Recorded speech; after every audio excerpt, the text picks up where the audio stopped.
지금 굉장히 아시다시피 저는 5선 의원으로서 의회가 이런 모습을 가지는 것을 보면서 굉장히 안타깝게 생각을 합니다.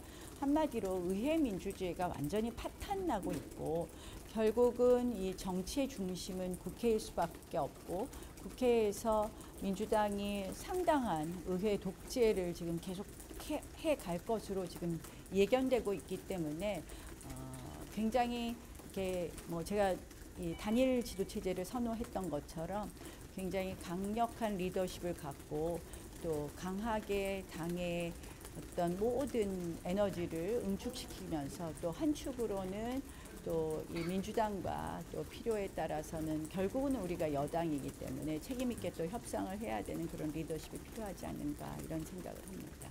아무래도 원외인사가 맞대는 적절치 않다고 보시는 건가요?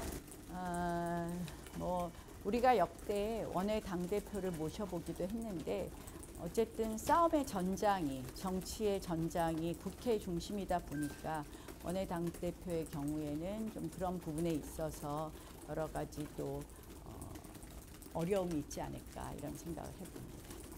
원내외에서 대표님의 역할론을 주문하는 목소리가 점차 커지고 있잖아요. 거기에 대해서 좀 어떻게 생각하세요? 늘 더 당과 국가를 위해서 열심히 일하겠습니다.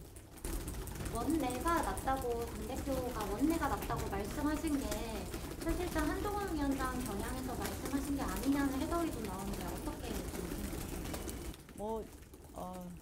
누구를 무슨 겨냥하고 아니가 아니라 우리가 지금 리더십 질문에서 내가 대답을 했는데 우리가 정말 지금은 위기라고 생각을 해요. 당의 위기고 여당의 위기는 결국 국가의 위기라고 생각을 합니다. 정말 좋은 리더십의 당대표가 우리하고 함께 해서 이런 위기를 극복하고 또 그렇게 해서 국민의 또 사랑을 다시 받는 당으로 만들어 가야 되지 않을까 이렇게 생각합니다. 이런 정도 하죠. 왜 갑자기 나타나셔갖고 한동훈 위원장께서 이제 러닝메이트 찾는다고 제2의 이승 사태를 막기 위해서 러닝메이트 찾는다고 했는데 혹시 대통령께서는 좀 불색하고 계신 분 계신지? 저는 아직 당대표 출마 여부에 대해서 제가 제 고민을 끝낸 것이 아니기 때문에 아직 그 단계를 고민할 때는 아니라고 생각합니다. 대표님 지금까지 퍼센트로 몇 번 비율을 들어주셨는데 혹시 퍼센트 한번 정리를 해주세요. 냈어요. 그러면 지금 어떤 지점이 가장 고민 지점인지 그건 사실 그냥 저의 출마 여부보다도 저는 전체적인 당의 미래, 국가의 미래를 좀 생각을 해보는데요. 그런 큰 그림 속에서 제가 어떤 역할을 하는 것이 과연 우리 당과 국가에 도움이 될까 이런 고민을 하고 있습니다. 그리고 또 아까 말씀드린 것처럼 지금 이 시점에 우리 당에는 어떤 리더가 그 역할을 제대로 할 수 있을까에 대한 그런 고민이다 그렇게 이해해 주시면 되겠습니다.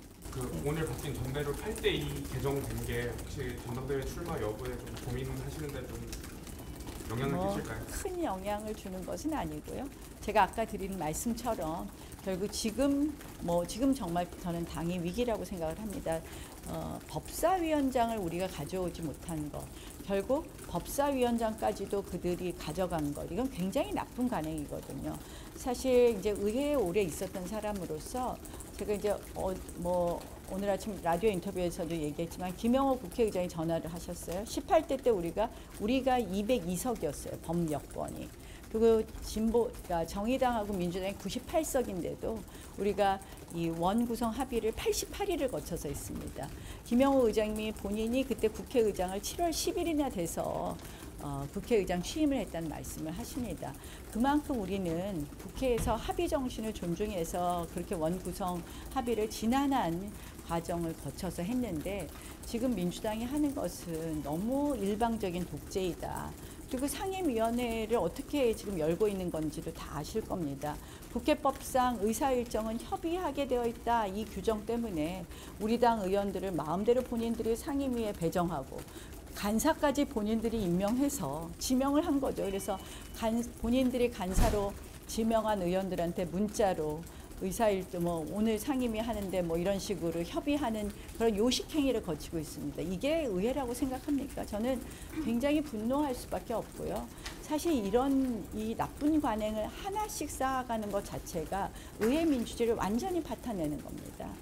저는 이러한 부분에 대해서 우리가 굉장히 심각성을 가지고 인식해야 된다. 결국 국회의장도 가지고 있고 법사위원장도 가지고 있고 패스트트랙에 관한 국회 선진화법은 자신들이 법안을 올리고 싶은 때 올려서 통과시키면 된다로 해석하고 있습니다. 그건 결국 뭐냐? 본인들이 4년 동안 통과시킬 법을 쭉 줄 세워놓고 본인들이 이거는 5월 10일, 이거는 7월 10일, 뭐 이거는 7월 30일 마음대로 할 수 있다는 거예요. 우리가 법사위원장이라도 우리가 가지고 있으면 이런 부분에 충분한 견제가 되는데요. 국회 역사상, 헌정사상 이런 법은 없었다.